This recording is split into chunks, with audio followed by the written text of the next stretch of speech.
Alrighty, well, howdy, y'all. You're supposed to say howdy. Try it one more time. Howdy, y'all. All right, this is the best 4th of July ever. Got a bunch of French people say howdy. All right, well, I'm really glad to be here today with y'all. As many of you know, it's the 4th of July, the U.S. Independence Day. So usually the 4th of July, I find a cabin or a hotel or something up in Northern California wine country because I hate 4th of July in the city, just fireworks going off everywhere and random explosions at 3 in the morning. So it actually feels very appropriate that I'm here in Bordeaux, the French wine country. But before I got started here, I just wanted to thank the ROSCon-France committee for inviting me to talk today. Every year there's a ROSCon, but so much is happening in Nav2. It's great to have another opportunity to talk to the community about what's happening in the system. So today I wanted to discuss the whys behind Nav2. So I and others in the community tend to focus on the what's and hows when we discuss our work. So things like making sense of how you can use what's available to you for your particular application, or how do you adapt it for your particular application. However, every once in a while, it's useful to take a step back and answer the question of why. Why did we do things the way that we did? Why did we design the way that we did? And what were we thinking at the time and our intent? So that's what I'd like to talk to you about today, which I hope is okay. I apologize, I speak pretty fast, and for those that might not be super great at English, I apologize for that, but that's just how I speak, and there's only so much I can do about that. But as a result, there'll be plenty of time for Q&A at the end. So if I need to clarify anything, please feel free to ask any questions. But just as a show of hands here, before I get too started here, who's familiar in general with Nav2? Okay, good. How many people are using it directly with some sort of applied research or product currently? Production or just it's in sort of work. All right, there we go. Some of you. All right. Well, I think this should give you a good philosophical view then of Nav2 and its architecture, and maybe this is useful for you in the future if you're interested in it. So as a background, my name is Steve Masensky. I'm the owner and chief navigator at Open Navigation LLC. Previously, you probably knew me as the senior technical lead at Samsung Research, which I left earlier this year to start Open Navigation. I've led the Nav2 project for the last 4 or 5 years or so and sit on the ROS Technical Steering Committee, or the TSC. The main things that I champion are things like fast maintainer response, the democratization of modern mobile box technologies, and technical communication and community building to accelerate the industry. Generally speaking, though, I spend my time doing and thinking about navigation stuff kind of across the board. So that's things from like SLAM to perception to planning, control, and behaviors. I mean, really anything from the motor controllers up to the application layer is where I sit. So just briefly, I want to introduce you to Open Navigation, which is a pretty new, exciting chapter in the ROS community. So I launched this only on June 1st, which is just about a month ago. So this is actually the first public talk of any significance that I'm talking with folks for. So that's pretty exciting to introduce this now to the community in person. So for years, ROS and Gazebo has had OSRF, MoveIt has had Picnic, but navigation has really just been left all alone up until now, which is, in my opinion, is pretty inexplicable that this has taken this long. But we plan to take this torch in to support, maintain, and develop Nav2 in the broader mobile robotics ecosystem. And that includes things like SLAM Toolbox, Robot Localization, Fuse, the other auxiliary kind of packages that folks that are interested in mobile robotics utilize for the long-term future with a community-first model. So we are using sponsorships to partner with companies leveraging or relying on Nav2 for their various products and services to maintain these systems for the long term. And by taking this kind of view, we can ensure organizations that decided to use Nav2 yesterday and those that decided to use it today and tomorrow that will be there to help support their products. By partnering with organizations, we're also creating a positive feedback loop by improving the projects that they critically rely on for their own success, but then also providing important feedback to developers and maintainers to continuously improve that project for the entire community. This also creates a sustainable and stable source of income as the larger number of professional applications of using Nav2 continues to grow. Sponsors also receive unrestricted access to expertise from people like myself and others at Open Navigation in the future, as well as influence over project priorities, additional resources, and publicity opportunities. So this is also in addition to the core benefit of ensuring long-term sustainability in a critical product capability. And by driving the vast majority of our income from sponsorships, we can also reliably continue doing things like community building activities, maintaining high quality standards, having rapid support and documentation, and performing the strategic high risk, high reward, high intensity development that's created many of the crown jewels that are available in the framework today. But we do understand that professional users need some help sometimes from the experts, or you need to be faster to have the original author add a particular feature. So we do also offer consulting contracting services. However, we do have an express responsibility to the community never to create things in a way to specifically drive consulting revenue. Thanks to our sponsor support, we can dedicate the time to build things well the first time and actively support them. But we're going to talk more about sponsorship opportunities and introduce our sponsors towards the end of the talk. But if any of this interests you, obviously find me after this talk or email me. So we're going to be splitting this talk into three primary areas. So the first, I want to introduce Nav2 from a high level for those that might not be terribly familiar with it.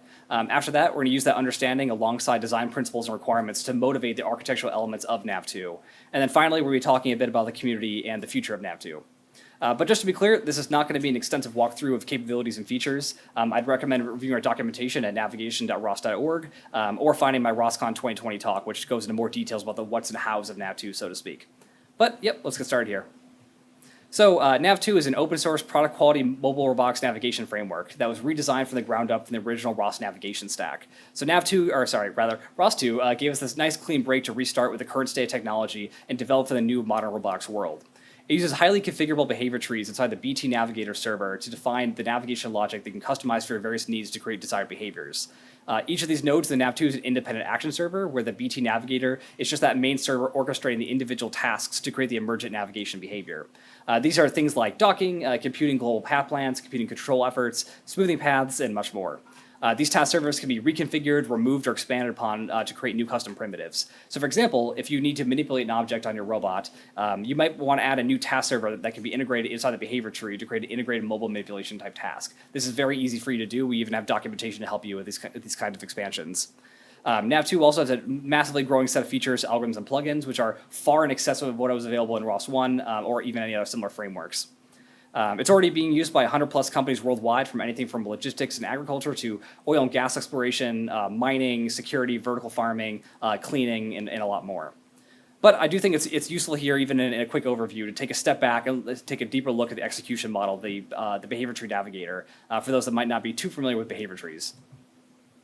So behavior trees are tree-based execution models that make it easier for you to model complex tasks with reactive error handling. I can't go into too much detail here, just given the time, but you can see some examples of some of the behavior tree nodes on the right here, and there are a lot of good explanations out there for behavior trees for robotics and AI, and I'm happy to point out resources if you're interested. The behavior tree that you see here is a somewhat simplified version of the default behavior tree used in Nav2, and it just largely mimics the behavior of ROS1's Mu-based state machine. Within Nav2, we provide you with 50 plus behavior tree nodes to work with and a plugin architecture to add more as you need them. These also include base classes to make it really easy to create new nodes based on like actions, topics, and services. We also provide you with 10 complete behavior trees for reference, having different types of navigation behavior as starting points for different types of applications. The behavior tree navigator also allows you to specify, you can use the XML files to specify your various behavior trees as you need them, but you can also specify them on a per action basis. So a single robot can actually have extremely different behaviors to complete different types of tasks. These trees are obviously customizable for your particular navigation or autonomy applications. However, luckily here, you do not need to use behavior trees to model your highest level application system, although you certainly can. If you do choose to do that, then it is possible to use multi-scope behavior trees using our navigate to pose and navigate through pose behavior tree nodes in your larger autonomy system. And that actually abstracts out then the entire navigation system into a single node to compose into your larger system. New to ROS2 Iron, these navigators are also now pluginized, so you can use the entire navigation stack with custom action definitions that aren't the standard navigate to pose or navigate through poses very easily. All you do is implement a couple of methods to convert request fields onto the behavior tree blackboard, and then populate a few feedback and result messages, then you're done. You don't need to mess around with actions, you don't need to mess around with behavior trees, we just take care of all of that for you. So again, not a whole lot of time here to talk about the what's here, but really what I want to get across here is that Nav2 works on all different types of robots across a large number of environments with very customizable behavior. So we support the traditional differential drive and omnidirectional robots, but now also Ackermann robots or car-like vehicles, as well as legged robots. And that's not just like circular robots in a purist environment. These can be arbitrarily shaped, big, long, whatever. As long as it's a polygon of some format, that's all we really care about. For each then class of these different algorithms and each of the different types of robots, you don't have just one choice, you actually have several choices. And each of these choices have different types of behaviors that might be more optimal for your conditions. So for example here, if you want to have exact path following behavior, you can do so you don't deviate very much from a feasibly computed path. You can also optionally use a very dynamic and intelligent local trajectory planner, so you use the path as just one of many different criteria you're trying to optimize for. This is in major contrast to ROS1 navigation, which really only had the NavFN planner and the base local planner and various derivatives of them. These were really only useful for circular differential drive and omnidirectional robots. This is a major problem that we seek to address in Nav2 with more controller and planning algorithms. And at this point, we actually largely have a cross-section of all the capabilities for free space planning and control. We also want to add in graph route planning, which is something we're working on right now for later this year for release, as well as height map-based navigation as well on our longer-term roadmap. But you don't have to take my word for it. We have over 100 companies right now using Nav2 in their products today, and these are just a small handful of them that allow me to talk about them publicly to you all. So what's really cool here about this cross-section that I've chosen here is that it's a really cross-section of all types of robots you could possibly think of. There are big and small, indoor and outdoor, simple, difficult to drive, or legged robots. I mean, really anything you can imagine that's locomoting around your environment can be powered and is being powered by Nav2 today. Just quickly to go over a couple of these because they're pretty cool. So Carletics, Finnish company. I don't know. I'm bad at pronouncing things. So they make a bunch. That's just one of many different, really interesting types of robot platforms they make to solve various problems on construction sites. So they have legged robots to deal with stairwells. They have these mech and wheel, really big omnidirectional robots with arms on them to do various tasks. Just very interesting. And they use Nav2 as the basis of their systems.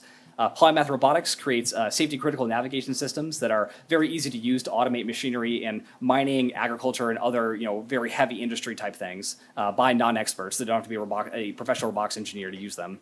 Pixel Robotics creates autonomous forklifts.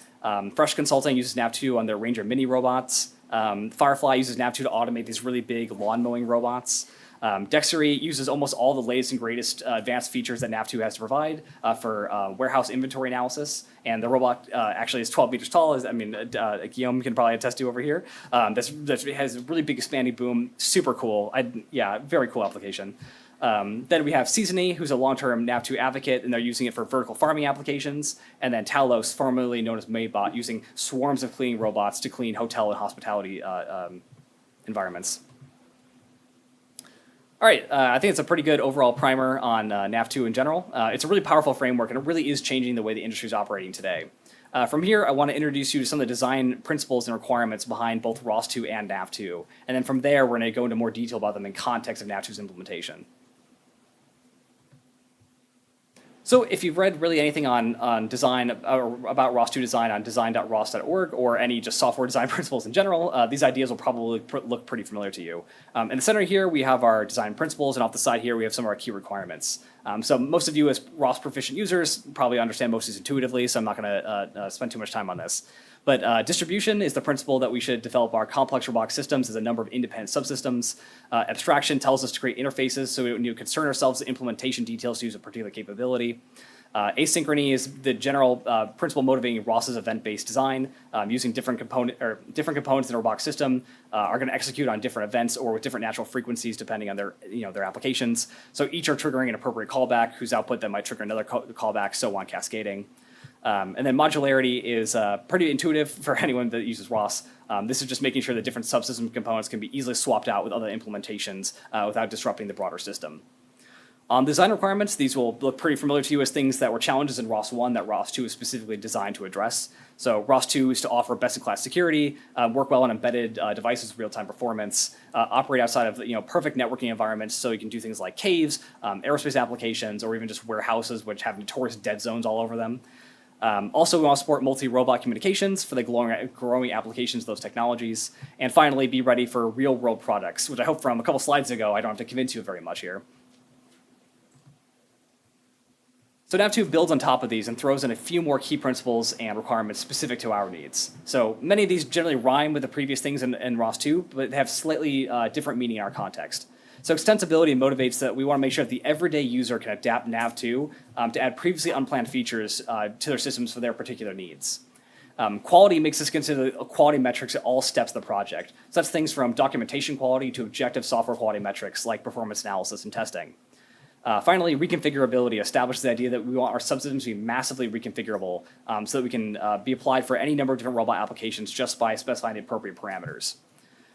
These requirements also should be pretty familiar from previous slides. So Nav2 should be applicable for all types of robot platforms. So what we can't support outright with our provided implementations should be possible in our framework using our interfaces. Nav2's architecture and code base should be understandable so the largest number of people can read, learn, contribute, and apply this for their particular applications. And establishing separations of concerns within the stack is something I seriously championed in the very early days of Nav2 development, and something we're discussing in the next slide in more detail. Modernity is to build the system in a way that can support modern robots, applications, and environments. And finally here, that Nav2 is community-driven and not just a byproduct of a single company's applications or needs, but a broader industry's needs. So the first I want to talk about here is Nav2 separation of concerns for multiple scopes of development. So if you hire a PhD in model predictive control, for example, it probably doesn't make sense to have them learn in detail behavior trees or cloud infrastructure to have to do their job. But I can say firsthand that every robotics company I've ever worked for has made me learn all this garbage that is just not relevant to my job because they just hire an engineer and they just make you do whatever. And that's really kind of a problem. And so this is not a great use of resources unless this person has made an intentional choice to shift their career into other directions. So instead, we need to create these clear barriers via interfaces to separate the concerns of the algorithm developers from the ROS system developers from the business and application designers. In that way, then experts in path planning don't require expert level knowledge in ROS, and some ROS system designer doesn't need to become an expert in AI. And Nav2 has 4 unique development contexts here that each come with a separate set of knowledge that's required and largely speaks different languages from each other even. So the algorithm designer is using our provided plugin APIs, which are basically just virtual base classes, to implement their work based on they're just virtual base classes in order to implement their system or their algorithms in the ROS system. They probably need a cursory understanding of ROS to use things like cost maps and TF buffers, but they really don't need to know about the broader system or how it's being used at the application layer. They really only need to worry about building their particular algorithms and just wrapping that outermost layer. The system architect is more of the ROS person, that they care about things like the bring-up system, sensor drivers, behavior tree nodes. ROS server implementations are going to be using those algorithm plugins, and then where to put each of these components in the compute graph. They don't need to really care in really any great specificity about the algorithm implementations themselves. They really just need to care about how to load and expose them for the broader system to leverage. And we also have our behavior designers that really care about calling these high-level primitives in the behavior tree to develop new robot applications. They really only need to understand, or they really only should need to understand, these general principles of path planning and control. They really shouldn't need to know anything about ROS or the algorithms themselves. And that way, these designers can design many new tasks without owning the entire complexity behind the algorithms and the entire ROS system of your robot. Finally here, and probably practically speaking, mixed in with the behavioral designers is the business application engineer or the developer of the fleet management software. This person really only cares about what type of behavior or what type of task template you want to apply for a particular robot to complete a particular task at a particular time. This separation makes it a lot easier for a large team of engineers to collaborate on a given product without having to become masters in each other's pieces of the puzzle. This is all made possible by the specific design intent to create these natural separations for different types of mobile robotics engineers. The next principle here that we both rely on very heavily in Nav2 and ROS2 is asynchrony. So action servers enable asynchronous long-running tasks, which is the basis of Nav2's task servers. Each of these nodes is an action server with an interface that generalizes most types of relevant algorithms. This decouples the specifics of the algorithms and where that task is being computed on the compute graph, then from the navigation behavior itself inside the behavior tree. Behavior tree action nodes are typically called are calling task servers either atomically or one at a time, or simultaneously with multiple of them in parallel. And that is depending on the desired behavioral outcomes on the control flow nodes. So using different types of these control nodes can define what happens in the system when a longer running node is in the tree. So you can ensure that certain things happen mutually exclusively. So things like tracking a path or assisted teleoperation, or can be run in parallel, things like computing global path plans and control efforts. Breaking down the technical specifics of this little toy example here, we have a behavior tree that's computing a path at a fixed frequency and then shooting that over to a controller to track the path. When that action node is called, it's going to trigger an internal action client that's sending that request to its remote task server. If that server doesn't return a result within that tick rate of the behavior tree, then returns a running state back to the behavior tree, and the control flow nodes decide what to do next, if anything. From there, the action request is then processed by that task server and returns regular feedback and results once it's been completed. That action is then handled by the behavior tree action node and returns either success or failure depending on that task outcome. And then those return types are interpreted by the behavior tree logic to decide then what to do next. So in this particular example here, if the compute path returns successful, this would go back to the behavior tree and start tracking that path using the follow path node. If that follow path node, however, returns false, then it's going to trigger that clear cost map and then try again. And what's really convenient about this is that it decouples the actual higher level behavioral logic from the specific implementations and their locations on the compute graph. So not only are these capabilities their own independent asynchronous action servers, these are also independent even of each other using composition nodes. And they can be swapped out for other implementations, removed if needed, or are moved to different processors on the compute graph. While by default, they're in the same process for efficiency, nothing stops you from moving them to the cloud, onto another computer, or even down to a microprocessor. This is really a take what you want, leave what you don't type system. You can think of Nav2 as really being a networked or a managed network of nodes bundled together into a subsystem that we're referring to as Nav2. And while we put this nice little box around it, nothing stops you from shuffling things around or only using the components that you require. And this is the exact opposite of ROS1 navigation, where all these systems were all put in the move-based node and immutable unless you were going to change it in the software. But for the everyday user in most applications, you can still just treat it as one system if you choose. And if you do so, we have it nicely packaged and nice launch files that deal with everything for you at runtime, and then managing those nodes then again at runtime. So I mentioned this in the previous slide, but because the distribution of task servers, you can treat each of these as optional skills that can be added, removed, or replaced to your heart's desire due to the highly modular nature of the system. So for example, if you don't need a behavior server whatsoever, you can just remove it. If you don't, or if you want to deploy some sort of prototype reinforcement learning controller written in Python instead of C++, it's very easy to do so and use the rest of the Nav2 system as is. If you want to add some new servers such as grasping objects or planning legged robot footsteps, also very easy to do. I provide you with actually explicit documentation about how you should design, implement, and integrate those new tasks into your system so they can be used by Nav2 and that behavior tree. So we also provide several explicit points of extensibility within the framework instead of simply relying on adjusting what currently exists. So this includes plugin interfaces on every server to enable further specialization. The behavior trees themselves are obviously customizable, but also then behavior tree nodes can be customized as well using the same kind of plugin system. And even the action definition itself for navigation can be specified, as I mentioned before, new to iron, to interact with the system by whatever natural kind of way for your particular application. And we actually have many users that have zero modifications to the framework and only use our explicit interfaces and points of customizations to meet their applications.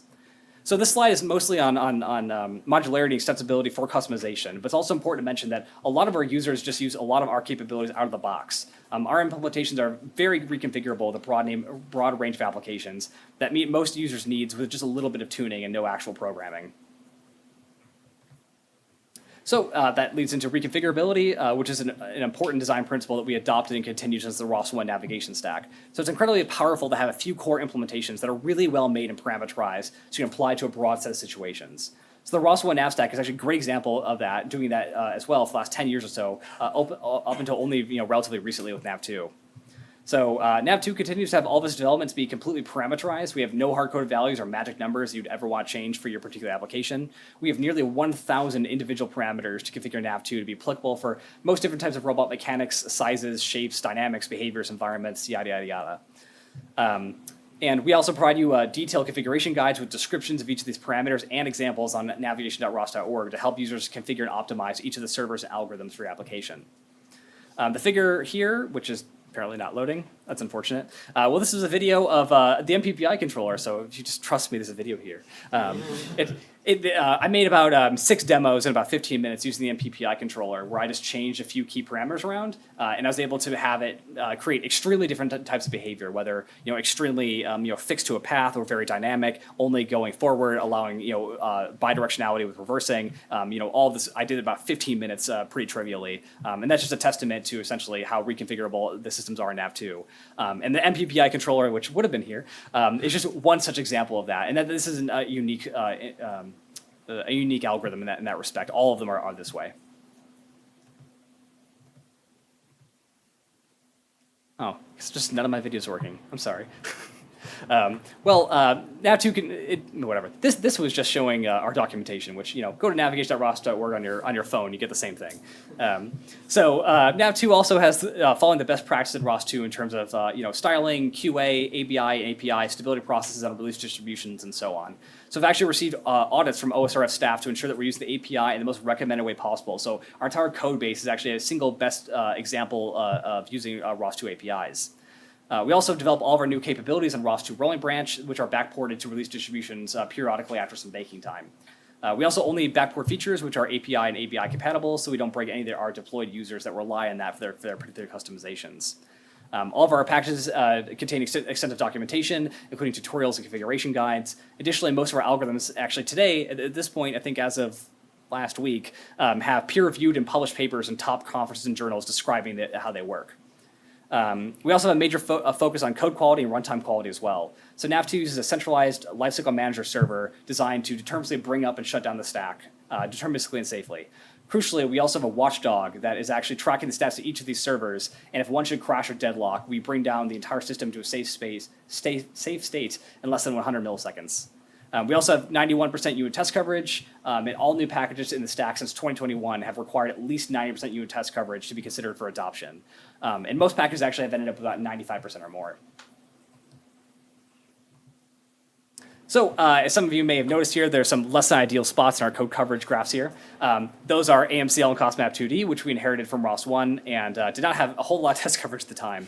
So while we've added some over time, and these are both in the mid 80%, we can still do better, but I think it's pretty good, all things considered. We definitely want to improve these, but there's actually a pretty good chance that in the relatively near-term future, we're either going to rewrite them or refactor them significantly. So it's not really worth an interim knowing these have been stable and in production use for over 10 years from today. So please don't judge me too much for those.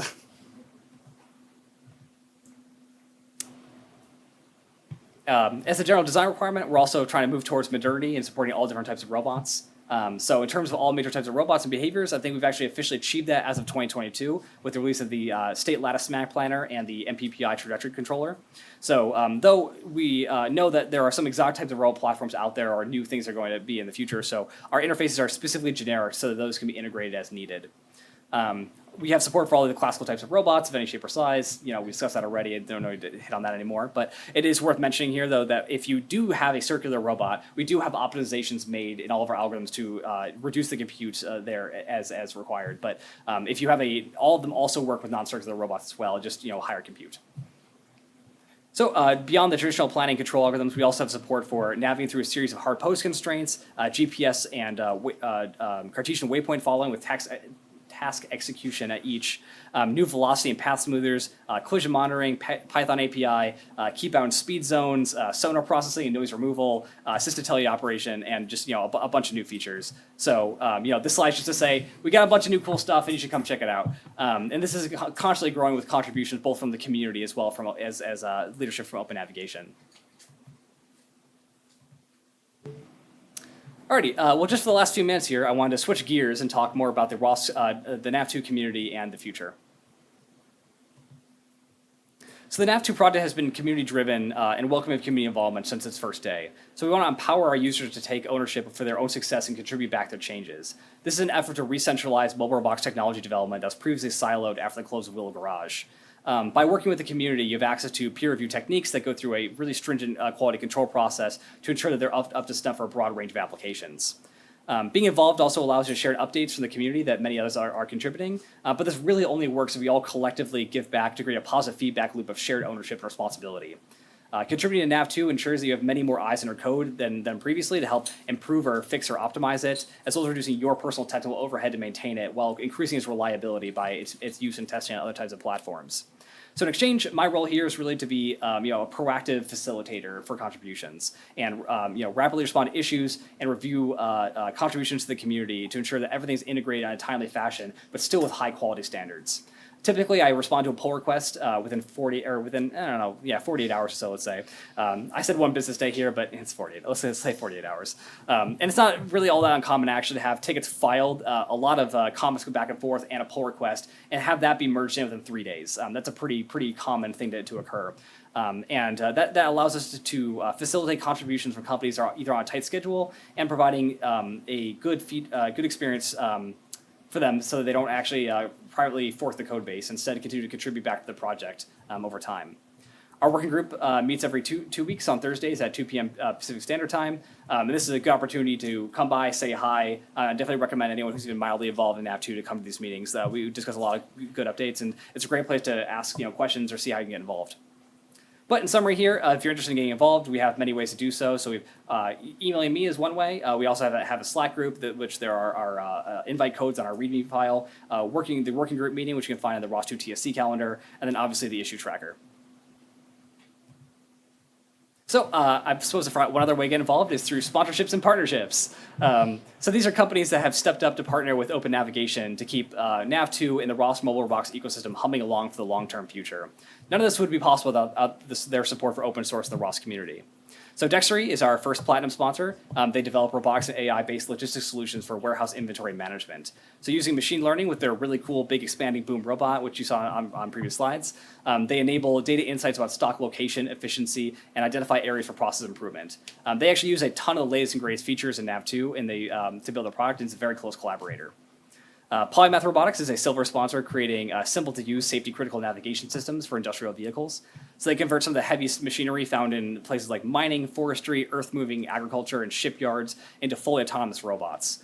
So their products rapidly accelerate manual equipment to a fully autonomous status while retaining high qualities of industrial safety. And then finally here, Stereo Labs is a silver sponsor and the creator of the famous Z stereo cameras. So they also create a complete vision pipeline from neural depth to SLAM, 3D object tracking, AI, and more. They're obviously a long-term industry leader that I hope most of you are already familiar with. But they recently released their ZX cameras specifically targeting mobile robotics technologies. So these have a very low range of only 10 centimeters relative to like RealSense's 30 or so, with the same 10-ish meter range, and a much smaller form factor than you expect normally from the traditional Z cameras, with a ton of extra bells and whistles that are specific to the mobile robotics ecosystem. So I think that if you look at their data, the quality speaks for itself, and I'm actually very excited working more closely with Stereo Labs in the future to bring next-gen vision-based navigation technologies to Nav2. But overall, Dextery, Polymath, and Stereo Labs are all amazing industry leaders, and I think that we owe them all a big round of applause.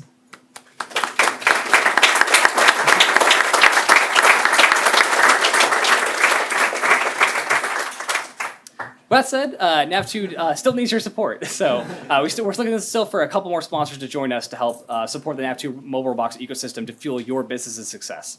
So sponsorships give us the ability to continue to be community focused and have near total alignment with our end users in the community, which would really not be possible with a traditional kind of consulting firm. This also means that we can be responsive community maintainers, continue to provide high quality documentation, come to events like this for knowledge sharing, developing new features, and then fixing critical bugs in ROS before you guys ever see them as end users. If you rely on Nav2 being around, it's in your best interest to make sure that this critical dependency continues to be developed, released, and maintained long term. In addition, our sponsors receive access to mobile robotics expertise on demand, influence of their project roadmap planning, prioritized responses, and publicity. If this interests you, please find me at this talk or email me at sponsors@opennav.org. Alrighty, well, in closing here, there's just some links to our documentation, our discussion board, and GitHub repository. If you want to get involved in the Nav2 working group, please come and feel free to say hi, ask some questions, get involved. We definitely welcome contributors at all skill levels, so elementary up to like staff engineers. Really, there's great contributions for everybody. We're also doing a limited run of these water bottles, which I think are pretty cool. So if you're interested, check out my ROS discourse post for more information there. And with that said, I think we should give another round of applause for our sponsors, and I can take some questions.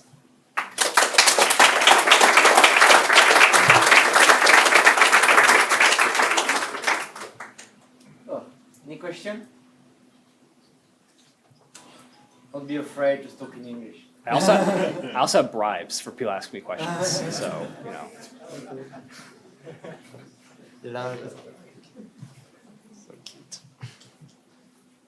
Hello, thank you for your presentation. That's really interesting.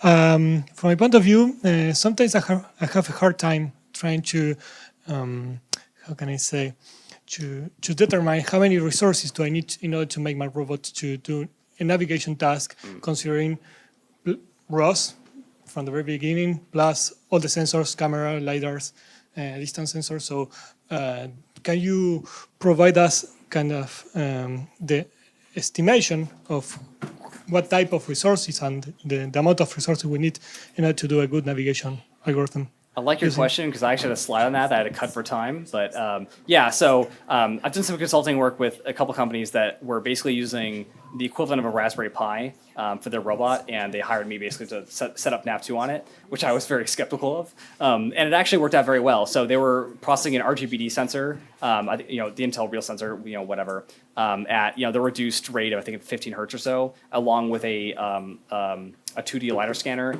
running all of Nav2, all the perception pipeline associated with that, and about 2 cores of Raspberry Pi. So that leaves still plenty left for then your application layer type tasks. And that's actually largely to do with ROS composition. So I've actually published a paper very recently with Open Robotics and iRobot discussing the improvements made by composition nodes, and it reduced our CPU overhead by like 30 or 40%. It's just crazy how much composition helps. So yeah, you can definitely run it on lower bandwidth platforms. I don't think you're getting on your Arduino anytime soon, but I think if you can get that plus your application on a Raspberry Pi, it's like I think we're doing pretty well. But that's also without any like specific intent trying to further optimize it to be smaller. So I'm absolutely sure we could make it work on smaller platforms even than that.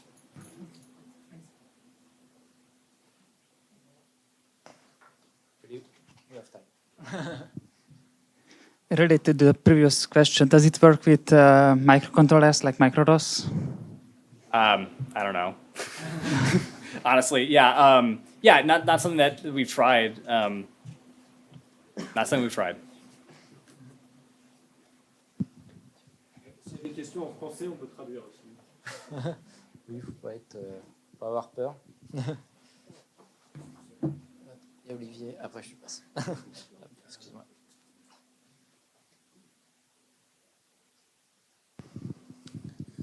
Thank you very much, Steve, for this very nice presentation. Actually, I was not aware about the legged part of your work. I'm super interested by it. So are you able to do contact planning, or are you aiming to contact planning? Sorry? Are you aiming to contact planning? You know, for example, I mean, where are you working on the humanoid robots? I am not specifically working on humanoid robots. There are users that are doing so. So not in my roadmap, but in their roadmap. Thank you. So right, we go back to our. Let's go back 55 slides. Almost there. Almost there. Yeah, there. Yeah, so you're right. You know, we have our planner server that's doing, you know, basically SE2 planning, right? This is for, you know, 2D type robots. But there's nothing stops you from replacing that entire server, like I mentioned before, this is very extensible and very modular, with then a different server that's based on your particular requirements. So if you want to do contact planning or footprint planning or what have you, you know, you just basically replace that server with whatever server you'd like. And because we have very generic interfaces about like what it means to be a path planner in terms of what the response that server should be, it's very easy to swap that out with whatever your very specialized algorithm would be, but still use the same common action interface. And that way, then the behavior tree actually knows nothing about the difference between one or the other, because it doesn't really need to know, you know, what about the implementation.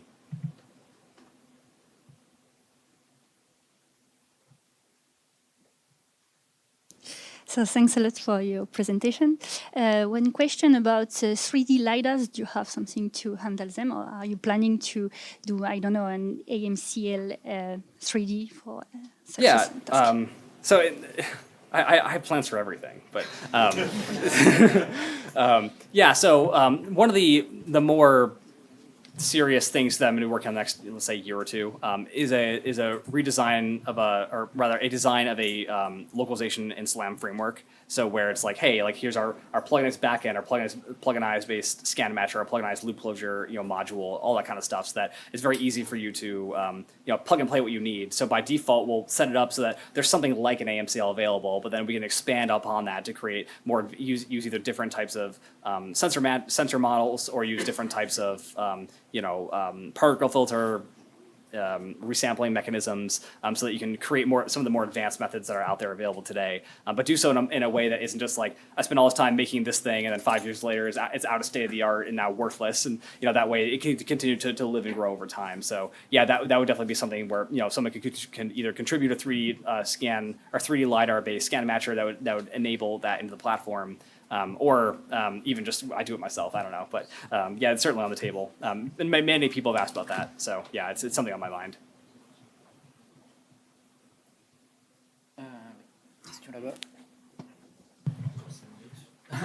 And for those that ask me questions, I believe in the bribes on the table up front. They should like first come, first serve. One's holographic, so you know, better rush. Thanks for your talk. I have a very specific question.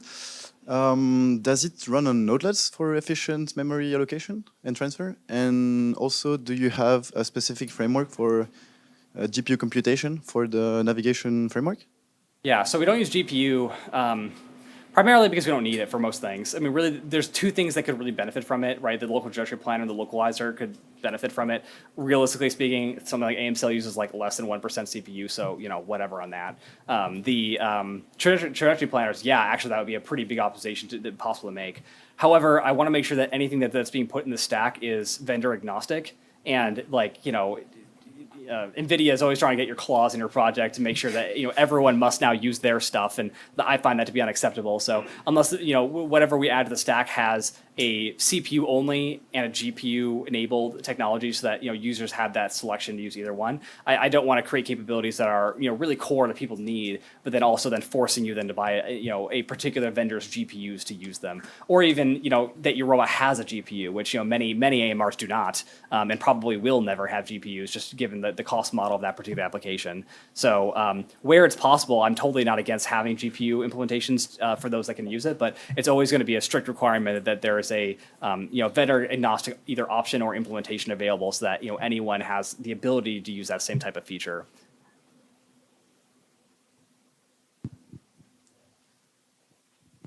But NVIDIA GPUs are really good, so I'm not like poo-pooing NVIDIA or anything here, but Encore une ou deux questions.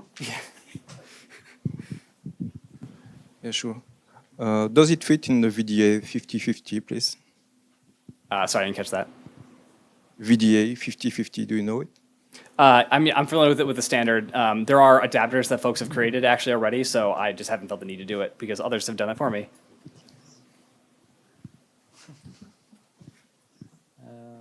Une dernière question. Devant.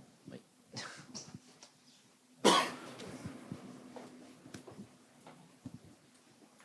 Hello. Regarding the behavior trees that you have, do you do some analysis? Do you guarantee things? Do you analyze the trees of the people may construct to give some properties or some guarantees? So no, you know, what you make is what you make, and so I mean, right? This is our only runtime based tools. So these are, you know, you say robot execute this thing, load this behavior tree, and go. So you know, doing a lot of formal analysis at runtime probably feels like the wrong place to be doing that. It feels like when you design that then, you know, you go through that formal analysis process. There actually are a couple companies right now that are doing that kind of thing, and the names are escaping me at this exact moment, but we can follow up and I can send those to you. Thanks.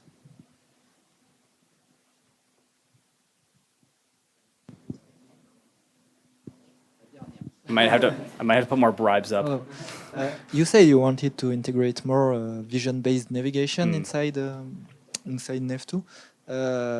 Do you plan still to use the cost map, or do you think about another way? Yeah, so I have lots of notes about that. I haven't decided yet.